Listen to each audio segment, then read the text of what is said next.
সুজানা এবং তার বন্ধু কাব্যকে হত্যা করে লাশ ৩০০ ফিট পূর্বাঞ্চলের লেকে ফেলে দেওয়া হয়েছে বলে দাবি পরিবারের সদস্যদের।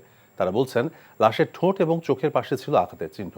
এছাড়াও লেক থেকে কাব্যের উদ্ধার করা মোটরসাইকেল লক করা ছিল, যে কারণে তাদের মৃত্যু পূর্বশত্রুতার জেরে হয়েছে এমন দাবি জানিয়ে এই বিষয়ে প্রশাসনের সুষ্ঠু পদক্ষেপ দাবি করেছে দুই পরিবার। এদিকে পুলিশ বলছে অতিরিক্ত গতিতে গাড়ি চালানোর কারণে দুর্ঘটনায় তাদের মৃত্যু হতে পারে। মূল ঘটনার উদ্ঘাটনে ময়নাতদন্ত রিপোর্ট পর্যন্ত অপেক্ষা করার কথা জানিয়েছেন পুলিশ। রিপোর্টে আরও জানাচ্ছেন নাহিদ প্রিন্স।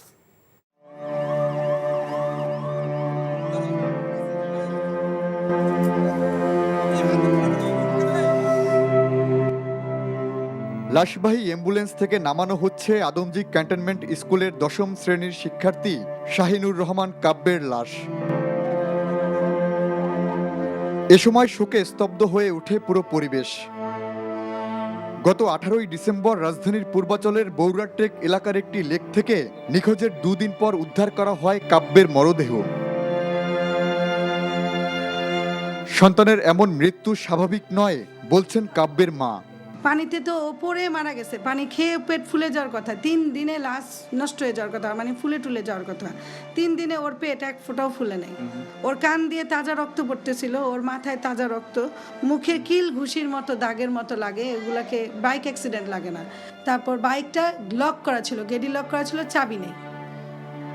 বাইকটা চলন্ত অবস্থায় বাইকটা পড়লে চাবি থাকবে, বাইকটা স্টার্টিং দেখাবে। এর আগে ১৭ই ডিসেম্বর ওই লেক থেকে উদ্ধার করা হয় ভাসানটেক সরকারি কলেজের শিক্ষার্থী সুজানা আক্তারের লাশ। পূর্ব শত্রুতার জেরে এমন মৃত্যু হয়েছে কিনা তার সঠিক তদন্তের দাবি জানান পরিবারগুলো।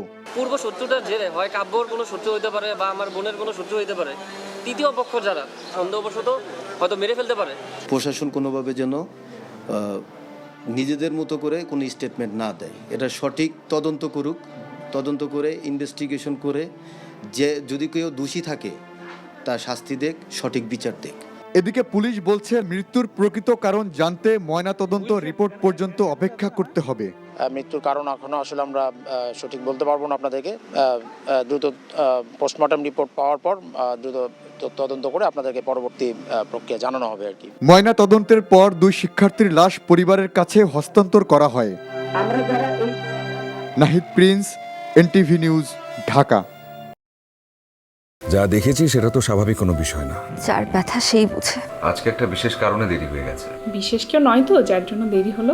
সেই মানুষটা সবসময় আমাকে বলতো সে আমাকে তার নিজের থেকেও বেশি ভালোবাসে। ভুলতে বলছি না আমি। তবে কি বলছেন? কি দেখে যে লোকটাকে ভালোবেসেছিলি? আমার মেয়েটার বিয়েটা এতদিনে হয়ে যেত। এমনটা হবে কে জানতো? রতন ভাই। আরে আমার ফুফাতো ভাই। ও হ্যাঁ, কি হয়েছে? এবং তার আত্মহননের পথে কেউ যদি বাধা হয়ে দাঁড়ায় তাহলে মন কোন দিকে যাবে সেটা।